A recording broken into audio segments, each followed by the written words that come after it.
Suppose you had two opponents today in Galtee Gales and the atrocious weather conditions coming into a game like this. I suppose, what way, first of all, do you try and approach it? Well, you're just approaching it as a quarter-final do-or-die game, and then I suppose when you see the forecast midway through the week, there's 30-kilometre winds. It could be a game of two halves, and that's pretty much what it was. So I suppose you kind of have two different game plans, one into the wind, one with the wind, and it's only about 10 or 15 minutes before the game when you know which way you're playing.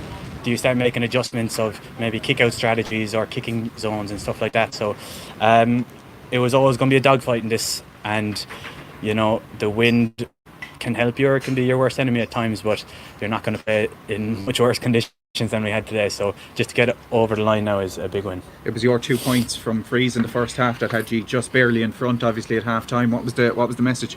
At half time, I think anyone watching the game there, when we were going in winning against that strong wind, we were in a great place, but it was just to make sure that we didn't switch off or we didn't take it easy because we had a big wind behind us. It was just to make sure that we just kept the scoreboard ticking over, kept doing the basics, because a few loose passes and the opposition get a bit of a kick out of it and a bit of an edge. So we just wanted to make sure we nailed the basics, and the scores would kind of take care of themselves with that wind. I think it was Robbie's great point from play there in the second half, your first from play, that kind of set you on your way, and you didn't look back after that, kind of played the game in your own terms after that. Yeah, we definitely needed it. Probably took 5 or 6 minutes to get the first score, and the longer that goes on, the edgier you become. But it was a very good score by Robbie, and it just settled us. And then we got the next one. As I said, we took our shots when they're on the easier shots, rather than you can get carried away from 50 yards and things like that. So it was really just nail the basics, take the shots that are on, and then just kick on from there, point by point.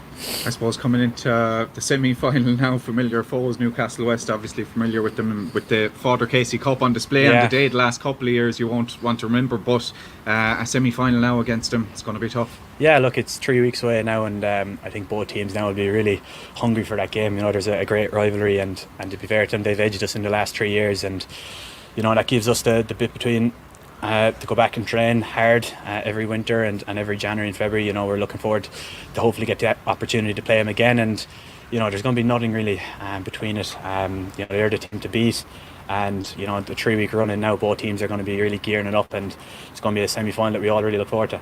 You've had an awful lot of injuries, you yourself, I know, in the last couple of years, but even this season your team here today has had guys dropping in and out so frequently. Do you take solace from the fact that there seems to be a decent panel there beyond maybe 15 or 16 lads, because guys have had their chance and they've had to step in, because injuries, as are part of it, but you've managed to step up and guys have filled gaps more than well? Yeah, it's definitely been a real squad effort this year. I think Harry mentioned it there during the week that we played, I think, 28 players throughout the pool, so that's a lot more we ever have. And that was due to injuries. We had lads getting married, stags, we had lads in America, and we've always had a good squad, but it was really, really tested this year. And I'd say what's tested most was probably Harry Gleeson's patience, because the numbers were very sporadic and they would change from time to time, but he has always had the mentality, next man up regardless of the situation, and that's the way it is. And now we're in a good place where we kind of got the injuries kind of looked after. We've got 30 lads chomping at the bit of training, and we're in a very good place now. But it didn't just get here. There's a lot of patience, a lot of tough conversations, maybe team meetings and stuff, trying to get ourselves going again. And we're in a great place now in the huddle there. It's boys are really hungry now for the next 3 weeks, and it's brilliant now that we've Newcastle